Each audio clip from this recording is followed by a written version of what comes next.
नमस्कार सम्पूर्ण दर्शकबिन्दहरूलाई हाम्रो यस म्यानेजमेन्ट बक्स च्यानलमा स्वागत छ। सम्पूर्ण धेरै साथीहरूले कमेन्ट सेक्सनमा हामीलाई त्यस्तै गरी फेसबुक पेज म्यानेजमेन्ट बगमा आएर चाहिँ नयाँ कोर्सको इकोनोमिक्सको तथा अन्य विषयहरूको चाहिँ हजुरले नोट प्रोभाइड गरिदिनुहोस्, साथै नोटसँगै थोरै संक्षिप्तमा व्याख्या पनि गरिदिनुहोस् भनेर भन्नुभएको थियो। त्यसैलाई मध्यनजर गरेर हामीले हजुरलाई नोट प्रदान गर्दैछौँ, जहाँ चाहिँ हामीले भेरी सर्ट क्वेसन र लङ क्वेसन त्यसैगरी इम्पोर्टेन्ट क्वेसनहरू पनि बीचबीचमा हजुरलाई भन्नेछौँ। यो कोर्स भनेको बिल्कुलै नयाँ कोर्स हो। यो भनेको पहिलो वर्ष रनिङ छ यो कोर्सको। हामीले नोट खोजिरहेका थियौँ। यसै सन्दर्भमा हामीलाई सुनिता छेत्रीजीले हामीलाई नोट उपलब्ध गराउनु भएको छ। उहाँको शिक्षा जीवन राम्रो रहोस्, सफल रहोस् भन्दै हामीले आज नोट सुरु गर्नेछौँ। हामीले च्याप्टर फर्स्टबाट सुरु गरौँ। फर्स्ट च्याप्टर भनेको इकाइ 1 अर्थशास्त्रको आधारभूत अवधारणा र साधनहरूको वितरण। अर्थशास्त्रको आधारभूत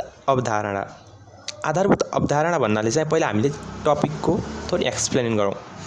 अर्थशास्त्रको आधारभूत अवधारणा भन्नाले अर्थशास्त्रमा के भए, अर्थशास्त्रमा कस्ता कस्ता विषयवस्तुहरू हामीले चाहिँ अध्ययन गर्छौँ, कुन विषयवस्तुलाई अर्थशास्त्रले लिन्छ हैन, जस्तै माग हुन्छ, पूर्ति हुन्छ, धेरै विषयवस्तु छन्, त्यसलाई भन्छ अर्थशास्त्रको अवधारणा। र साधनहरूको वितरण भनेको चाहिँ साधन भनेको चाहिँ जस्तै एउटा भूमि एउटा साधन हो हैन, पुँजी पनि साधन हो, श्रम पनि साधन हो र संगठनलाई पनि हामीले त्यो सम्पूर्ण तीनवटा विषयवस्तुलाई कम्बाइन गरेर एउटा लक्ष्य हासिल गर्नको लागि चाहिँ संगठनले के गर्छ, तीनवटा भूमि, पुँजी र श्रमलाई के गर्छ, संगठनले एकीकृत गरेर अगाडि बढ्छ। भनेको अर्थशास्त्रको आधारभूत अवधारणा र साधनहरूको वितरण भनेको के रहेछ भन्दा, अर्थशास्त्रको अवधारणा भनेको अर्थशास्त्रमा के हामीले अध्ययन गर्छौँ अथवा अर्थशास्त्रका अवधारणाहरू के हुन्छन्, र साधनको वितरण भन्नाले अर्थशास्त्रमा उपलब्ध भएका साधनहरूलाई हामीले कसरी उपयोग गरेर अधिकतम रूपमा चाहिँ हामीले सन्तुष्टि प्राप्त गर्छौँ भन्ने चाहिँ यो पाठको मूल आशय हो। यस पाठमा यिनै विषयवस्तुमा हामीले चाहिँ रहेर कोर्स डिजाइन गरिएको छ र हामीले यसैलाई हजुरलाई एक्सप्लेन गर्नेछौँ, प्रश्न भन्नेछौँ। आज चाहिँ हजुरहरूलाई हामीले भेरी सर्ट क्वेसन र सर्ट क्वेसनको लगभग 9-10 वटा प्रश्नहरूलाई हामीले भन्नेछौँ भने बाँकी रहेका सर्ट क्वेसन र लङ क्वेसन चाहिँ अर्को पार्ट 2 मा, यही भिडियोको पार्ट 2 मा समावेश गर्नेछौँ र यसरी नै हजुरलाई हामीले सम्पूर्ण नोट प्रोभाइड गर्नेछौँ। ल अब हामी जाउँ अति छोटो उत्तर हुने प्रश्न, very short question answer. Okay, question number 1 मा रहेको छ, दुर्लभता भनेको के हो? मानवीय आवश्यकता पूरा गर्ने वस्तु तथा सेवाहरूको उत्पादनका लागि आवश्यक पर्ने साधन तथा स्रोतहरूको अपर्याप्तलाई दुर्लभता भनिन्छ। भनेको जति पनि मानवका आवश्यकताहरू हुन्छन्, यी आवश्यकता पूरा गर्ने सेवाहरू, यी आवश्यकता पूरा गर्ने वस्तु तथा सेवाहरू उत्पादन गर्नको लागि चाहिँ आवश्यक पर्ने जति पनि वस्तु तथा सेवाहरू उत्पादन गर्दा चाहिँ विभिन्न र मेटेरियलहरू अथवा विभिन्न वस्तुहरू चाहिँ के हुन्छ, प्रयोग हुन्छ, आवश्यक पर्छ। ती आवश्यक पर्ने साधनहरूको चाहिँ अपर्याप्तलाई दुर्लभता भनिन्छ। ओके, हामी जाउँ 2 नम्बरमा, छनौटलाई परिभाषित गर्नुहोस्। छनौट भनेको विभिन्न विकल्पहरूमध्ये एउटा विकल्प छान्नुलाई हामीले छनौट भन्छौँ अर्थशास्त्रमा पनि। यदि हजुर कुनै सपमा जानुभयो भने, मानौ हजुर एउटा झोला पसलमा जानुभयो र त्यहाँ चाहिँ झोलाहरू, विभिन्न प्रकारका झोलाहरू राखिएका हुन्छन्, ब्यागहरू। ती ब्यागहरूमध्ये हजुरलाई जुन सुइटेबल आउँछ, जुनबाट हजुरले चाहिँ अधिकतम हजुरले उपयोगिता पाउनुहुन्छ, त्यही वस्तुलाई हजुरले के गर्नुहुन्छ, छनौट गर्नुहुन्छ। भनेको विभिन्न विकल्पहरू हुन्छन् हजुरसँग, त्यहाँ चुज गर्नका लागि विभिन्न ब्यागहरू राखिएको हुन्छ, त्यो मध्ये हजुरलाई उत्तम विकल्प हजुरले अथवा हजुरलाई आवश्यक पर्ने विकल्प छान्नुहुन्छ भने त्यो भनेको छनौट हो। ओके, प्रश्न नम्बर 3, अवसर लागत।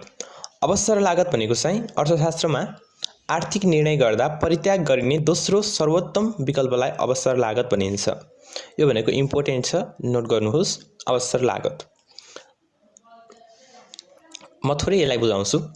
अवसर लागत आर्थिक निर्णय भनेको चाहिँ हजुरले एउटा बिजनेस गर्ने उद्देश्य राख्नुभयो भनेको प्लान ए, प्लान बी र प्लान सी गरी हजुरले 3वटा उद्देश्य छन्। एउटा हजुरले चाहिँ टेलर राख्ने कुरा गर्नुभयो। अर्को हजुरले चाहिँ पार्लर राख्ने कुरा गर्नुभयो र अर्को भनेको होटल। हजुरले मानौँ पार्लरबाट 1 लाख इन्कम गर्ने हजुरको एनालाइसिसले हजुरको चाहिँ अध्ययनले भन्छ कि पार्लरबाट हजुरले 1 लाख कमाउन सक्नुहुन्छ। त्यसैगरी टेलरबाट चाहिँ 90,000 कमाउन सक्नुहुन्छ र होटलबाट हजुरले 50,000 कमाउन सक्नुहुन्छ। यो अवस्थामा हजुरले चाहिँ के प्रयोग गर्नुहुन्छ भन्दा चाहिँ हजुरले पार्लर युज गर्नुहुन्छ भनेको पार्लर हजुरले चलाउनुहुन्छ, किनकि त्यसबाट हजुरले 1 लाख महिनाको मन्थली 1 लाख आम्दानी हुनेछ भने त्यसपछि हजुरको चाहिँ बाँकी भनेको दुईवटा विकल्प छन् हजुरसँग, बी र सी। बी भनेको टेलर र होटल। यी बी र सी बीच कुन सर्वोत्तम हो भन्दा चाहिँ त्यसमा पनि होटलमा जम्मा 50,000 छ र टेलरमा 90,000। भनेको टेलर भनेको हजुरको के भयो भन्दा अवसर लागत भयो। भनेको हजुरको प्लान ए, प्लान बी र प्लान सी हुन्छ भने हजुरको प्लान ए भन्दा पछाडिको अथवा 3वटा प्लान मध्ये एउटा प्लान हजुरले लिइसक्नुभयो बलियो प्लान, बाँकी भनेको त्यो बलियो प्लान लिँदा छोडिएको अथवा परित्याग गरिने दोस्रो सर्वोत्तम विकल्प भनेको अवसर लागत हो। प्रश्न नम्बर 4 मा जाउँ। उत्पादन सम्भाव्यता वक्ररेखालाई परिभाषित गर्नुहोस्। उत्पादन सम्भाव्यता, कुनै पनि कुराको सम्भाव्यता हुनलाई हामीले दुईवटा सिचुएसन हुनुपर्ने छ। दुईवटा सिचुएसनमा मात्र सम्भाव्यता प्रोबाबिलिटी सम्भव छ। उत्पादन सम्भाव्यतामा पनि हामीले अर्थशास्त्रमा भएका सम्पूर्ण उत्पादनमा प्रयोग हुने स्रोत तथा साधनहरूलाई वस्तु ए र वस्तु बी अर्थात् दुईवटा वस्तुहरूमा हामीले के गर्नेछौँ भन्दा दुईवटा वस्तु उत्पादन गर्नको लागि ती सम्पूर्ण र मेटेरियल, ती सम्पूर्ण चाहिँ भूमि, पुँजी तथा श्रमलाई खर्च गर्नेछौँ दुईवटा वस्तुमा। ती दुईवटा वस्तुमा उत्पादनका स्रोत तथा साधनहरूलाई लगाउँदा ती वस्तुहरूमा देखिने सम्भाव्यता अथवा मानौ ए वस्तुमा धेरै एकाइ उत्पादनका साधनहरू प्रयोग गर्दा बीमा कम उत्पादन हुन्छ, त्यसैगरी बीमा धेरै एकाइ प्रयोग गर्दा ए कम उत्पादन हुन्छ। यो भनेको उत्पादन सम्भाव्यता भन्छौँ। यसैलाई नै हामीले वक्ररेखामा देखाउँदा यसलाई उत्पादन सम्भाव्यता वक्ररेखा भन्छौँ। यसलाई चाहिँ हामीले लङ क्वेसनमा पनि हजुरलाई यो धेरै नै इम्पोर्टेन्ट छ।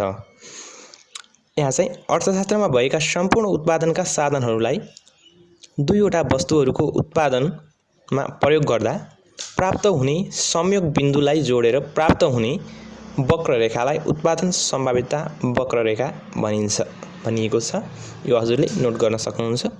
जस्तै प्रश्न नम्बर 5 मा जाउँ। उत्पादन सम्भाव्यता वक्ररेखाको कुनै दुई मान्यताहरू लेख्नुहोस्। भनेको वस्तुहरू उत्पादन गर्दा दुईवटा वस्तुहरूलाई कुनै आर्थिक वर्षमा अथवा कुनै समयमा उत्पादन गर्दा के हुन्छ भन्दा चाहिँ उत्पादनका लागि समयावधि निश्चित हुन्छ। भनेको कुनै 1 वर्षभित्र सर्टेन टाइममा 1 वर्षभित्र उत्पादन गर्ने हो कि वस्तुहरू 2 वर्षभित्र उत्पादन गर्ने हो कि, यो भनेको मान्यता हुन्छ, एजुम्सन हुन्छ। भनेको नम्बर 1 मान्यता भनेको उत्पादन सम्भाव्यता वक्ररेखाको मान्यता भनेको हजुर एउटा लेख्न सक्नुहुन्छ, उत्पादनका लागि समयावधि निश्चित हुन्छ। 2 नम्बरमा अर्थशास्त्रमा केवल 2 किसिमका वस्तुहरू मात्र उत्पादन गरिन्छ। उत्पादन सम्भाव्यता पत्ता लगाउनका लागि अर्थशास्त्रमा जम्मा 2वटा वस्तुहरू उत्पादन गरिन्छ। मानौँ मैले इक्जाम्पल दिएँ, ल्यापटप र मोबाइल, 2वटा वस्तुहरू ल्यापटप र मोबाइल उत्पादन गरिन्छ। अनि हजुरले याद गर्नुहोस् कि उत्पादनको लागि समयावधि निश्चित हुन्छ भनेपछि यो पनि हजुरले नोट गर्न सक्नुहुन्छ। त्यसैगरी क्वेसन नम्बर 6 मा जाउँ हामी। उत्पादन सम्भाव्यता वक्ररेखा किन बाहिरतर्फ फुकेको हुन्छ? यो भनेको एउटा वस्तुको उत्पादन बढाउँदै जाँदा, जस्तै कि हामीले मोबाइलको उत्पादन बढाउँदै जाँदा अर्को वस्तुको उत्पादनको एकाइ परित्याग गरिएको हुन्छ। भनेको मोबाइलको उत्पादन बढाउँदै हजुरले लग्नुभयो भने ल्यापटप बनाउनको लागि प्रयोग हुने साधनहरू मोबाइलमा धेरै युज हुँदै गइसकेपछि ल्यापटप अथवा कम्प्युटरको हजुरको चाहिँ उत्पादन कम हुने भयो। भनेपछि अर्थशास्त्रमा दुईवटा बाटो हुन्छन्। एउटा बाटोबाट हजुरले वस्तु ए उत्पादन गर्नुहुन्छ भने वस्तु बी उत्पादन गर्नुहुन्छ अर्को बाटोबाट। वस्तु ए मा बढीभन्दा बढी श्रम, पुँजी र सङ्गठन लगाउँदा वस्तु बी मा उत्पादन कम हुन्छ। भनेको वस्तु बी उत्पादन कम हुन्छ। हजुरले जुन वस्तुमा बढी इफोर्ट गरी चाहिँ उत्पादन गर्न बढाउन खोज्दै हुनुहुन्छ भने त्यही वस्तुमा चाहिँ के हुन्छ, वस्तुको उत्पादन बढ्दै जान्छ भने अर्को वस्तुको उत्पादन घट्दै जान्छ। यो सम्भाव्यतालाई चाहिँ हामीले उत्पादन सम्भाव्यता वक्ररेखामा देखाउँछौँ। अर्को वस्तुको उत्पादनको एकाइ परित्याग गरिएको हुन्छ। कुनै एउटा वस्तुको उत्पादन बढाउँदै जाँदा अर्को वस्तुको उत्पादनको एकाइ परित्याग गरिएको हुन्छ। त्यसैले उत्पादन सम्भाव्यता वक्ररेखा बाहिरतर्फ पुगेको हुन्छ भनेर हजुरले भेरी सर्ट क्वेसन आन्सर हो यो, लेख्न सक्नुहुन्छ। प्रश्न नम्बर 7 मा जाउँ। साधनहरूको बाँडफाँड तथा वितरण भनेको के हो? साधनहरूको बाँडफाँड भनेको विभिन्न वैकल्पिक प्रयोगहरू बीच ती साधनहरूको उपयोग र प्रवाहीकरण गर्नुलाई साधनहरूको बाँडफाँड भनिन्छ भनेको छ। यसको मतलब कुनै पनि वस्तु उत्पादन गर्नको लागि भूमि, पुँजी, श्रम र सङ्गठनको नितान्त आवश्यकता पर्दछ। त्यो वस्तु कुन वस्तु अथवा कति मात्रामा उत्पादन गर्छौं अथवा त्यो वस्तु उत्पादन गर्नको लागि कुन साधनहरूको कति मात्रामा प्रयोग गर्ने भन्नु नै साधनहरूको बाँडफाँड हो। कुनै पनि वस्तु उत्पादन गर्नका लागि उक्त वस्तु उत्पादन गर्ने क्रममा, उक्त वस्तु उत्पादन गर्ने प्रोसेसमा कुन वस्तुलाई कति मात्रामा प्रवाहीकरण अथवा उपयोग गर्ने भन्नुलाई भनेको नै साधनहरूको बाँडफाँड हो। त्यस्तै गरी हेरौँ। अब प्रश्न नम्बर 8 मा जाउँ। पुँजीमूलक उत्पादन प्रविधिलाई परिभाषित गर्नुहोस् भनेको छ। पुँजीमूलक उत्पादन प्रविधि भनेको चाहिँ उत्पादनमा अरु उत्पादनका सम्पूर्ण साधनहरू भन्दा पनि बढी पुँजीलाई फलो गर्ने भनेको, पुँजीलाई बगाउने भनेको, धेरै पैसाबाट हामीले कुनै पनि उत्पादन कार्यमा पैसाको धेरै प्रयोग गर्ने, अर्थात् कि पुँजी। हजुरले पुँजी नै भनेर बुझ्नुहोस्। पुँजीको धेरै प्रयोग गर्ने भनेको वस्तु तथा सेवाहरूको उत्पादनमा श्रमको तुलनामा पुँजीको प्रयोग बढी हुनुलाई पुँजीमूलक उत्पादन प्रविधि भनिन्छ भनिएको छ। अहिलेको समयमा चाहिँ पुँजीमूलक उत्पादन प्रविधि बढी मौलाएको देख्न सकिन्छ विकसित राष्ट्रहरूमा। उनीहरूले श्रमिकको कम प्रयोग गरी पुँजीको नै बढी प्रयोग गरेको पनि पाइन्छ। त्यसलाई भन्छ पुँजीमूलक। श्रमको तुलनामा है त, के को तुलनामा? श्रमको तुलनामा। श्रमको तुलनामा वस्तु तथा सेवाहरू उत्पादन गर्ने क्रममा पुँजीको बढी प्रयोग गरिन्छ भने अथवा पुँजीको बढी प्रयोग हुन्छ भने त्यसलाई पुँजीमूलक उत्पादन प्रविधि भनिन्छ। त्यसैगरी श्रममूलक उत्पादन प्रविधिलाई परिभाषित गर्नुहोस्। श्रममूलक भनेको वस्तु तथा सेवाहरूको उत्पादनमा पुँजीको तुलनामा श्रमको बढी प्रयोग हुनुलाई श्रममूलक उत्पादन प्रविधि भनिन्छ भनिएको छ। भनेको जस्तै मोटर बाटो खन्नु छ, कुनै मोटर बाटो खन्दा अप्सन दुईटा हुन्छ। एउटा भनेको हामीले डोजर लगाएर खन्न सक्छौँ। एउटा चाहिँ छोटो दूरीको अथवा सम्मो ठाउँमा छ भने मानौँ धेरै कामदारहरू लगाएर, मानौँ हजारौँमा को संख्यामा कामदारहरू लगाएर पनि मोटर बाटो त खन्न सक्छौँ। हजारौँ कामदारहरू लगाएर बाटो खन्नु भनेको श्रममूलक, भनेको त्यहाँ धेरै श्रमिकहरूको प्रयोग गरिन्छ। एउटा नै डोजरले त्यो सबै काम सहजै गर्न सक्छ भनेपछि त्यसमा पुँजी हुन्छ, यन्त्रको प्रयोग गरियो, त्यो भनेको पुँजीमूलक भयो। श्रममूलक भनेको सबैभन्दा धेरै श्रम, पुँजीको तुलनामा श्रमको बढी प्रयोग गरिए भने त्यसलाई श्रममूलक भनिन्छ। अब हेरौँ विशिष्टीकरणलाई परिभाषित गर भनेको छ प्रश्न नम्बर 10 मा।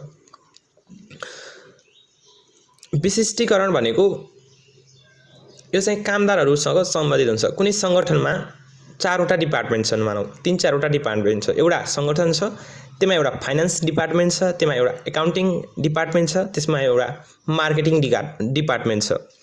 त्यो 3वटा डिपार्टमेन्टमा मानौँ मार्केटिङ डिपार्टमेन्टमा मार्केटिङ विषयमा, मार्केटिङ विधामा विज्ञ व्यक्तिहरूलाई के गर्नु, मार्केटिङ डिपार्टमेन्टमा राखिन्छ। त्यसैगरी फाइनान्समा फाइनान्ससँग रिलेटिभ पढेको अथवा फाइनान्समा ज्ञान भएको व्यक्तिलाई फाइनान्स डिपार्टमेन्ट हेर्नको लागि दिइन्छ। त्यसैगरी एकाउन्टिङमा चाहिँ एकाउन्टिङमै दक्ष विज्ञ भएको व्यक्तिलाई दिइन्छ। यसले विशिष्टीकरण भनेको जुन विधामा जो व्यक्ति, जो कर्मचारी, जो श्रमिकले विशिष्ट ज्ञान हासिल गरेको छ त्यसैलाई नै चाहिँ उसलाई उक्त काम सुम्पिनुलाई विशिष्टीकरण भनिन्छ। भनेको उत्पादन प्रक्रियामा श्रमिकलाई कुनै खास काम तोक्ने प्रक्रियालाई विशिष्टीकरण भनिन्छ भनिएको छ। यो पनि हजुरले हेर्न सक्नुहुन्छ। प्रश्न नम्बर 11 मा जाउँ। श्रम विभाजन भनेको के हो? श्रम विभाजन भनेको अगाडि नै भनिसके मार्केटिङ फिल्डमा जानेको व्यक्तिलाई मार्केटिङ डिपार्टमेन्टको हेड बनाइन्छ, फाइनान्स जानेकोलाई फाइनान्समा राखिन्छ, एकाउन्टिङ जानेकोलाई एकाउन्टमा राखिन्छ। यो भनेको नै श्रम विभाजन हो। जुन व्यक्ति संगठनमा काम गर्ने क्रममा जुन विधामा दक्ष छ उसलाई उही अनुसारको काम दिइन्छ भने त्यो भनेको श्रम विभाजन गरिनु हो। भनेको विशिष्टीकृत उपकरणहरूको सहयोगमा विभिन्न श्रमिकहरूलाई एउटा पूरा कार्य विभिन्न उपकार्यमा विभाजन गरेर सम्पादन गर्न लगाई श्रम विभाजनलाई कार्यान्वयनमा ल्याइन्छ भने यसलाई नै श्रम विभाजन भनिन्छ भनेको छ। कुनै फिक्स काम गर्नु छ, त्यो कामलाई चाहिँ हजुरले विभिन्न ससाना टुक्राहरू ससाना कार्यहरूमा विभाजन गरेर सहजैसँग उक्त कामसँग सम्बन्धित दक्ष व्यक्तिलाई लगाएर काम गराउनुहुन्छ भने त्यो भनेको नै श्रम विभाजन हो। श्रम विभाजन भनेको एउटा ठुलो कार्यलाई ससाना कार्यहरूमा विभाजन गरेर त्यसलाई सम्पादन गर्नु, श्रमको माध्यमबाट सम्पादन गर्नुलाई अथवा श्रम विभाजन गरेर त्यसलाई सम्पादन गरिन्छ, कार्य सकिन्छ भने त्यसलाई चाहिँ श्रम विभाजन भनिन्छ। भनेको जस्तै हजुरको चाहिँ एउटा घर बनाउने काम छ, एउटा घर बनाउँदा त एकजनाले घर बनाएर हुँदैन। त्यो घर बनाउनको लागि जस्तै फलाम सम्बन्धी काम एकजना व्यक्तिले गर्छ, इटा सम्बन्धी काम एकजना व्यक्तिले गर्छ, गारो लगाउने एउटा एकजनाले गर्छ। यसरी नै चाहिँ एउटा घर बनाउनको लागि घर भनेको एउटा चाहिँ योजना हो। त्यो घर बनाउनको लागि विभिन्न चाहिँ त्यसलाई कार्य एउटा मेन कार्य भनेको घर बनाउनु हो। घर बनाउनलाई हामीले के गर्छौँ, विभिन्न प्रकारका उपकार्यहरूमा विभाजन गरेर सम्पादन गर्नुलाई चाहिँ श्रम विभाजन भनिन्छ। ओके, श्रम विभाजनका कुनै 4वटा फाइदाहरू बताउनुहोस् भनेको छ क्वेशन नम्बर 12 मा। यसलाई हेर्दा चाहिँ कसरी हेरौँ भन्दा श्रम विभाजनका कुनै 4वटा फाइदा। यदि श्रम विभाजन भयो भने 4वटा फाइदाहरू के हुन्छन् अथवा श्रम विभाजनले के फाइदा बनाउँछ भन्ने चाहिँ यसले समेटेको हुन्छ। जस्तै कि सही व्यक्ति सही ठाउँमा हुनेछ। जस्तै कि एउटा घर बनाउने क्रममा श्रम विभाजनले गारो लगाउने ठाउँमा गारो नै लगाउन जानेको व्यक्तिलाई के गर्छ, काम सुम्पिन्छ। यसले गर्दा चाहिँ सही व्यक्ति सही ठाउँमा उसको परेको हुन्छ। त्यसै गरी सिपमा सुधार, व्यक्तिहरूले चाहिँ कार्य गर्दै गर्दा श्रम विभाजनले उनीहरूमा भएको सिप तथा दक्षतामा सुधार ल्याउँछ। त्यसै गरी उत्पादकत्वमा वृद्धि, एकजना गारो लगाउन एकदम सिपालु व्यक्तिले काम गर्दै जाँदा त्यो घर त छिटो बन्छ नि त, त्यो घर राम्रो पनि बन्छ। भनेको उत्पादकत्वमा वृद्धि भयो। कुनै एकजना जुन विधासँग उक्त व्यक्ति सम्बन्धित छ त्यही विधामा उक्त व्यक्तिलाई चाहिँ ससाना कार्यहरू गर्न लगाइन्छ भने त्यसले चाहिँ उत्पादकत्वमा वृद्धि गर्ने भयो। त्यसै गरी आविष्कार पनि हुने भयो। अब हेरौँ क्वेशन नम्बर 13, श्रम विभाजनका कुनै 4 बेफाइदाहरू। श्रम विभाजनका फाइदा भनेको चाहिँ के रहेछ भन्दा जुन क्षेत्रसँग सम्बन्धित व्यक्ति हो उही व्यक्तिलाई त्यही क्षेत्रसँग काम लगाइयो, श्रम विभाजन गरियो। अब बेफाइदाहरू चाहिँ के हुन्छ भन्दा जिम्मेवारीको अभाव। कहिले चाहिँ के भइदिन्छ भन्दा श्रम विभाजन त गर्छौँ तर जिम्मेवारी दिने अथवा त्यसलाई जिम्मेवारी दिनको लागि चाहिँ नदिएको पनि जस्तो देखिन्छ। त्यसले गर्दा जिम्मेवारीको अभाव हुन्छ। त्यसै गरी बेरोजगारीको जोखिम, श्रम विभाजनले बेरोजगारी पनि निम्त्याउँछ। किनकि गारो लगाउन नजानेको व्यक्तिहरूले त त्यहाँ अवसर पाएन नि त। गर्दा चाहिँ त्यस्तै कुनै पनि कामहरू छ, धेरै प्रकारको कामहरू हुन्छ, त्यो गर्न चाहिँ असक्षम व्यक्ति अथवा त्यो कामसँग नजानेको व्यक्ति बेरोजगार नै बस्नु पर्यो। किनकि चाहिँ श्रम विभाजनले त श्रम गर्न जानेको र श्रम गर्दा चाहिँ दक्ष व्यक्तिहरूलाई मात्र राख्छ। त्यसले गर्दा बेरोजगारको जोखिम हुने भयो। त्यसै गरी दक्षतामा ह्रास हुन्छ। त्यसै गरी महिला र बालबालिकाहरूको शोषण हुन्छ। श्रम विभाजनका बेफाइदाहरू यो पनि हजुरले पोइन्ट वाइज गरेर थोरै व्याख्या गर्न सक्नुहुन्छ। अब आर्थिक प्रणाली भनेको के हो भनेको छ। आर्थिक प्रणाली भनेको समाजमा उत्पादनको प्रबन्ध मिलाउन, उत्पादनशील साधनहरूको स्वामित्व र प्रयोगको अधिकार स्थापित गर्न र आर्थिक कारोबार सञ्चालन गर्नका लागि तय गरिएको स्वीकृति तरिका अथवा पद्धतिलाई आर्थिक प्रणाली भनिन्छ भनेको छ। यो पनि हजुरले चाहिँ आर्थिक प्रणाली भनेको बुझिहाल्नुहुन्छ, यसलाई एक्सप्लेन गर्नु परेन। अब हेरौँ आर्थिक प्रणालीका प्रकारहरू के हुन् भनेको छ। आर्थिक प्रणाली भनेको चाहिँ 3 प्रकारको हुन्छ विश्वभरि। एक भनेको बजारवादी अर्थतन्त्र, समाजवादी अर्थतन्त्र र मिश्रित अर्थतन्त्र हुन्छ। बजारवादी अर्थतन्त्र, समाजवादी र मिश्रित अर्थतन्त्र 3 प्रकारको अर्थतन्त्र हुने गर्छ। यो पनि हजुरले नोट गर्नुहोस्। मिश्रित अर्थतन्त्र भनेको बजारवाद र समाजवादको कम्बाइनबाट बनेको अर्थतन्त्र भनेको मिश्रित अर्थतन्त्र हो। त्यस्तै गरी प्रश्न नम्बर 16 मा जाउँ हामी। बजार अर्थतन्त्रका कुनै 4 विशेषताहरू उल्लेख गर्नुहोस् भनेको बजार अर्थतन्त्रका 4 वटा विशेषताहरू हेरौँ। निजी सम्पत्ति र स्वामित्व, मूल्य संयन्त्र, नाफाको उद्देश्य, प्रतिस्पर्धा र आपसी सहयोग। त्यसैगरी जाउँ प्रश्न नम्बर 17 मा। समाजवादी अर्थतन्त्र भनेको के हो? समाजवादी अर्थतन्त्र भनेको समाजको हितको लागि अथवा समाजको भलाइको लागि उत्पादन र वितरणका क्रियाकलापहरूमा राज्यको स्वामित्व र नियन्त्रण भएको आर्थिक प्रणालीलाई समाजवादी अर्थतन्त्र भनिन्छ। भनेको समाजलाई फाइदा पुर्याउनको लागि अथवा समाजको हितको लागि वस्तुको उत्पादन तथा वितरण कार्यमा क्रियाकलापमा राज्यको हात हुन्छ अथवा राज्यले स्वामित्व तथा नियन्त्रण गर्दछ भने त्यसलाई समाजवादी अर्थतन्त्र भनिन्छ। समाजवादी अर्थतन्त्रमा राज्यको हस्तक्षेप हुन्छ किनकि चाहिँ राज्यले समाजको हितको लागि चाहिँ कार्य गरेको हुन्छ। त्यसैगरी हेरौँ समाजवादी अर्थतन्त्रका कुनै 4 विशेषताहरू। 1 साधन स्रोतमा राज्यको स्वामित्व हुन्छ। त्यसैगरी योजनाबद्ध अर्थव्यवस्था हुन्छ किनकि सरकारले चाहिँ योजना बनाउँछ समाज विकास गर्नको लागि, कहाँ पुल बनाउने, कहाँ मन्दिर बनाउने, कहाँ चाहिँ खोला नालाहरूलाई व्यवस्थापन कसरी गर्ने भनेर सरकारले योजनाहरू बनाइरहेको हुन्छ। त्यो भनेको समाजवाद अर्थतन्त्रमा पर्छ। त्यसैगरी सरकारी नियन्त्रण हुन्छ, सामाजिक कल्याण हुन्छ, यो हजुरले बुझि नै हाल्नुहुन्छ। त्यसैगरी प्रश्न नम्बर 19 मा जाउँ। मिश्रित अर्थतन्त्र भनेको के हो? पुँजीवाद र समाजवादी भनेको बजारवादीलाई हामीले पुँजीवादी पनि भन्ने गर्छौँ। त्यो हजुरले इम्पोर्टेन्ट पोइन्ट हो। बजारवादी र पुँजीवादी एक्जाममा चाहिँ हजुरलाई पुँजीवादी पनि भन्न सक्छ। त्यसैले बजारवाद र पुँजीवाद एउटै हो। पुँजीवादी र समाजवादी दुवै आर्थिक क्रियाकलापका पक्षहरू समाहित भएको अर्थतन्त्रलाई मिश्रित अर्थतन्त्र भनिन्छ। भनेको पुँजीवाद र समाजवाद दुवै अर्थतन्त्रका राम्रा पक्षहरूलाई चाहिँ लिएर चाहिँ एउटा हामीले अर्थतन्त्र बनायौँ, त्यसलाई नाम मिश्रित अर्थतन्त्र दियो। बस यति भए पुग्छ हजुरलाई। अब भनेको 20 नम्बर हेरौँ। मिश्रित अर्थतन्त्रका कुनै 4 वटा विशेषताहरू उल्लेख गर्नुहोस्। मिश्रित अर्थतन्त्रका कुनै 4 वटा विशेषताहरू चाहिँ यस प्रकार छन् भनेर हजुरले लेख्न सक्नुहुन्छ। नाफाको उद्देश्य र सामाजिक कल्याण, आर्थिक असमानतामाथि नियन्त्रण, मूल्य संयन्त्र र मूल्य नियन्त्रण, आर्थिक योजना। भनेको मिश्रित अर्थतन्त्रले चाहिँ बजारवाद र समाजवादमा भएका चाहिँ नराम्रा पक्षहरूलाई हटाएर यसले राम्रा पक्षहरू जस्तै कि नाफाको उद्देश्य र सामाजिक कल्याण, नाफा प्राप्त गर्ने र समाजमा चाहिँ कल्याण गर्ने, यानि कि समाजमा कल्याण गर्दै नाफा प्राप्त गर्ने। ल हेर्नु, अर्को भनेको चाहिँ आर्थिक असमानतामाथि नियन्त्रण। भनेको आर्थिक असमानता भनेको धनी र गरिब बीचको खाडल भनेको आर्थिक असमानता हो। भनेको अल्प विकसित तथा विकासशील देशहरूमा के भइरहेको छ भन्दा नेपाल, इन्डिया जस्ता देशहरूमा कुनै निश्चित व्यक्तिहरूको हातमा चाहिँ धेरै मात्रामा पुँजी छ अथवा धन छ र अरू व्यक्तिहरू चाहिँ गरिबीको चपेटामा छन्। यसलाई भन्छ आर्थिक असमानता। कुनै निश्चित वर्गहरू, कुनै हामीले गर्न सक्ने व्यक्ति मतलब कि औँलामा गर्न सक्ने व्यक्तिहरूको हातमा धेरै मात्रामा धन छ र बाँकी भनेको अरूको हातमा एकदम कम न्यून छ। यो भनेको आर्थिक असमानता हो। यो मिश्रित अर्थतन्त्रले के गर्छ? आर्थिक असमानतामाथि नियन्त्रण गर्ने गर्दछ। त्यसैगरी मूल्य संयन्त्र र मूल्य निर्धारण। मूल्य संयन्त्र र मूल्य निर्धारण भनेको वस्तु तथा सेवाहरूको मूल्य चाहिँ उचित मूल्य तोक्ने, मूल्य बढ्न पनि नदिने र मूल्य घट्न पनि नदिने, बजारको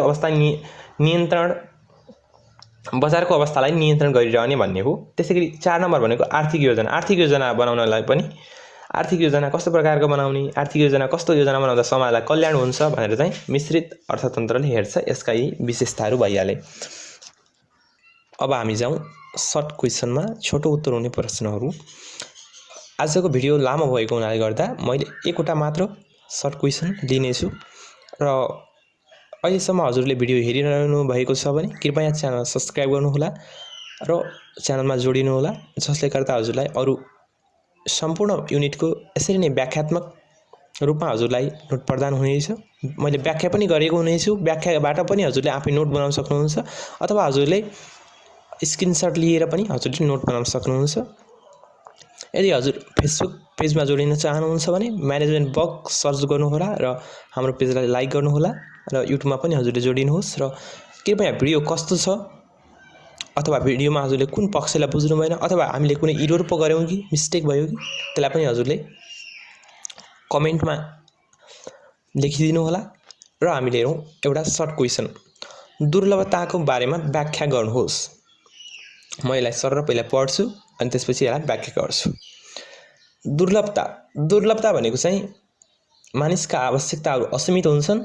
ती असीमित आवश्यकता पूरा गर्नका लागि हामीलाई के आवश्यक पर्छ? विभिन्न स्रोत र साधनहरू आवश्यकता पर्छ। ती मानिसका आवश्यकताहरू असीमित छन्। ती असीमित आवश्यकता पूरा गर्नको लागि आवश्यक पर्ने स्रोत तथा साधनहरू उत्पादन गर्न प्रयोग गरिने स्रोत तथा साधनहरूको चाहिँ कमी हुनु अथवा त्यो भनेको अपर्याप्त हुनुलाई नै दुर्लभता भनिन्छ। भनेको जस्तै हामीलाई यो कन्डिसनमा मानौँ एकदम करोडौं लिटरमा मह चाहिएको छ। त्यो मह उत्पादन गर्नको लागि हामीसँग मौरी के छन्? स्रोत तथा साधन भनेको मानौँ मौरी हो। मह उत्पादन गर्ने केले मौरीले हो। मानौँ मौरी हाम्रो माताहतमा एकदम थोरै छन् र हामीलाई धेरै अमाउन्टको मह चाहिएको छ भनेपछि मह भनेको हाम्रो लागि के भयो? दुर्लभ गुड्स भयो, दुर्लभ वस्तु भयो। ओके, हजुरले दुर्लभताको इक्जाम्पल बुझ्नुभयो। अब मैले थोरै पढ्छु। अर्थशास्त्रमा मानवीय आवश्यकता पूरा गर्ने वस्तु तथा सेवाहरूको उत्पादनका लागि आवश्यक पर्ने साधन स्रोतको अपर्याप्तलाई दुर्लभता भनिन्छ। अझ एकचोटि मैले रिपिट गरेँ। अर्थशास्त्रमा मानवीय आवश्यकताहरू पूरा गर्ने वस्तु तथा सेवाहरूको उत्पादन गर्नका लागि मानवीय आवश्यकता पूरा गर्ने वस्तु तथा सेवाहरूको चाहिँ उत्पादन गर्नको लागि आवश्यक पर्ने स्रोत तथा साधनहरूको अपर्याप्तलाई दुर्लभता भनिन्छ। अर्को शब्दमा भन्नुपर्दा वस्तु तथा सेवाहरूको उत्पादनको लागि आवश्यक पर्ने साधन स्रोतहरूको कमीलाई दुर्लभता भन्छौँ हामीले। अर्थशास्त्रमा मानिसका आवश्यकता पूरा गर्नको लागि आवश्यक पर्ने स्रोत तथा साधनहरूको अपर्याप्त भनेको एकदम धेरै मात्रामा पर्याप्तता नहुनुलाई हामीले दुर्लभता भनिन्छ। मानवीय आवश्यकताहरू असीमित हुन्छन् र ती आवश्यकताहरू पूरा गर्ने स्रोत साधनहरू दुर्लभ छन्। यिनै दुर्लभ हुनाले गर्दा कुन आवश्यकता तत्काल पूरा गर्ने र कुन आवश्यकता पछिको लागि छाड्ने भन्ने कुरा छनौट गर्नुपर्दछ। भन्नुको मतलब हाम्रो आवश्यकता धेरै आवश्यकता छन् हामीमा। ती आवश्यकतामध्ये पनि हामीलाई भर्खरै अति नै आवश्यक भएको आवश्यकता हामीले पहिला पूरा गर्ने गर्छौँ। जस्तै कि हजुर मानौँ भर्खरै कक्षा 12 मा स्टार्टिङ गर्दै हुनुहुन्छ भने हजुरको आवश्यकताहरू हजुरसँग मानौँ 2-3वटा म आवश्यकता दिन्छु। एउटा आवश्यकता हजुरलाई घुम्न जानु, कतै लङ टुरमा जानु, त्यसमा हजुरको 8-10 हजार खर्च हुनेछ। एउटा आवश्यकता भनेको हजुरको बुक कपीहरू किन्नु, ड्रेस किन्नु, त्यसमा पनि 8-10 हजार खर्च हुनेछ। अब हजुरले त्यो आवश्यकतालाई कुनलाई पहिला सल्भ गर्नुहुन्छ भन्दा चाहिँ अवश्य नै कपी किताबहरू किन्ने, ड्रेस किन्ने आवश्यकतालाई सल्भ गर्नुहुन्छ। भनेको चाहिँ मानवीय आवश्यकताहरू असीमित आवश्यकता हुन्छन्। ती असीमित आवश्यकतालाई पूरा गर्नको लागि जम्मा सीमित साधन हुन्छ। हजुरसँग जम्मा 5000 छ। 5000 मध्ये हजुरले के गर्ने त? कपी किताब किन्ने कि घुम्न जाने? यदि हजुर घुम्न जानुभयो भने हजुरलाई कपी किताब हुँदैन। कपी किताब किन्नुभयो भने हजुरलाई घुम्न जान पाउनु हुँदैन। यसको मतलब हामीसँग असीमित आवश्यकता हुन्छन्। ती असीमित आवश्यकता मध्ये के गर्छ भन्दा मानिसले आफूसँग भएका सीमित स्रोत साधनहरूको उच्चतम अथवा अधिकतम आवश्यकता पूरा गर्ने प्रयास गर्छ। कस्तो वस्तुमा भन्दा चाहिँ एकदम तत्काल आवश्यकता पूरा गर्नुपर्ने वस्तुमा। भनेको हजुरको तत्काल आवश्यकता घुम्न जानलाई हजुरले केही समय चाहिँ धकेल्न सक्नुहुन्छ पछाडि। तत्कालको आवश्यकता भनेको हजुरको के हो? बुकहरू किन्नु हो। यसरी नै मानवीय आवश्यकताहरू असीमित र ती आवश्यकताहरू पूरा गर्ने स्रोत साधन अपर्याप्त भएकोले कुन आवश्यकता तत्काल पूरा गर्ने र कुन आवश्यकता पछिको लागि छाड्ने भन्ने कुरा छनौट गर्नुपर्दछ। तसर्थ मानिसले आफूसँग भएका सीमित स्रोत साधनहरूको प्रयोग अधिकतम आवश्यकता पूरा हुने गरी गर्दछ भनिएको छ। हजुरले दुर्लभताको बारेमा पनि बुझ्नुभयो। अझै एकचोटि लास्टमा जिस्टमा भन्छु। सटिक पोइन्टमा भन्दा दुर्लभता भनेको मानवीय आवश्यकताहरू असीमित छन्। यी असीमित आवश्यकताहरू पूरा गर्नको लागि विभिन्न प्रकारका वस्तु तथा सेवाहरूको मानिसहरूलाई आवश्यकता पर्दछ। ती वस्तु तथा सेवाहरू उत्पादन गर्नको लागि आवश्यक पर्ने वस्तु तथा सेवाहरू चाहिँ एकदम सीमित मात्रामा छन्। यही मानवीय आवश्यकता पूरा गर्नको लागि आवश्यक पर्ने वस्तु तथा सेवाहरूको उत्पादन गर्नका लागि आवश्यक पर्ने वस्तु तथा सेवाहरूको अपर्याप्तलाई नै दुर्लभता भनिन्छ। दुर्लभताको कन्डिसनमा मानिसले के गर्छ भन्दा आफ्नो तत्काल आवश्यकता अथवा एकदम नेसेसरी आवश्यकता नभई नहुने आवश्यकतालाई पूरा गर्ने प्रयत्न गर्दछ। जस्तै इक्जाम्पल दिएँ, घुम्न जाने अथवा बुकहरू पर्चेज गर्ने किन्ने, यसमा हजुरले चाहिँ बुकहरू किन्ने, ड्रेस सिलाउने र कलेज जाने विकल्प रोज्नुहुन्छ। यो भनेको दुर्लभता भयो। त्यस्तै गरी अब छनौट छ, हाम्रो छनौटको अवधारणाहरू छ। त्यस्तै गरी सम्पूर्ण लागतहरू, अवसर लागतहरू भनेपछि सम्पूर्ण सर्ट क्वेसन र लङ क्वेसन गरी सम्पूर्ण यसरी नै हामीले चाहिँ व्याख्या गर्दै हजुरलाई जानेछौँ। कृपया हजुर कुन च्याप्टर अथवा कुन पार्ट बुझ्नुभयो अथवा कुन बुझ्नु भएन कृपया कमेन्ट गर्नुहोला र च्यानल सब्स्क्राइब गर्नुहोस्। हजुरको साथीहरूलाई पनि यो भिडियो सेयर गरी उहाँलाई पनि पढ्नको लागि हेल्प गर्नुहोस् भन्दै यो भिडियोबाट म बिदा हुन्छु। लास्टमा पनि सुनिजा छेत्रीजीलाई नोट प्रोभाइड गर्नुभएकोमा एक्चुअली धन्यवाद दिँदै म बिदा हुन्छु। नमस्कार।